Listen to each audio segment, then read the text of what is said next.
একটি নদীর এই যে শহরের ভিতর দিয়ে প্রবাহিত হচ্ছে, এটাকে দৃষ্টিনন্দন করা যেত, সেটা না করে সেটাকে আরো ধ্বংস করে দিয়েছে।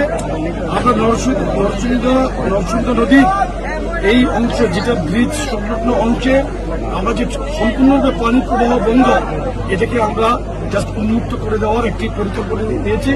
বিশেষ করে জেলা যুব দলের এটা উদ্যোগ, এই প্রোগ্রামটা তারা আমাদের সাথে কথা বলার পরেই আমরা এই ধরনের একটি প্রোগ্রামকে ধন্যবাদ জানিয়ে এই প্রোগ্রামটিকে আমরা সম্মত হয়েছে, যেহেতু আমরা কাজ করতে চাই। এখানে আপনি দেখবেন ইনশাল্লাহ আমরা শুধু পরিবেশন করার জন্য এখানে আসছি না, আপনি আমার অবস্থা দেখলে বুঝতে পারবেন আমরা শুধু কাজ করতে চাই। তবে এই আমরা কাজটা সূচনা করে কাজের ডিরেকশন দিয়ে আমরা একটু সাইডে যাব, আবার কাজ দেখতে আসবো, কারণ এখানে আবার আমার সাথে যে তারা ভিড় করছেন, তাদের সমস্যা হচ্ছে। যে সমস্ত জায়গায় তৈরি হচ্ছে সেই সমস্ত জায়গায় আমরা কাজ করার চেষ্টা করছি।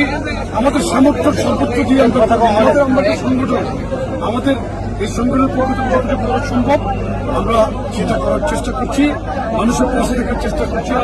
খাল খনন কর্মসূচি তো আমাদের বিএনপির একটি প্রধান কর্মসূচি, এটা আমরা অচিরেই ইনশাল্লাহ রাষ্ট্রীয়ভাবে দায়িত্ব পেলে আমাদের ভারপ্রাপ্ত চেয়ারম্যান প্রধানমন্ত্রীর দায়িত্ব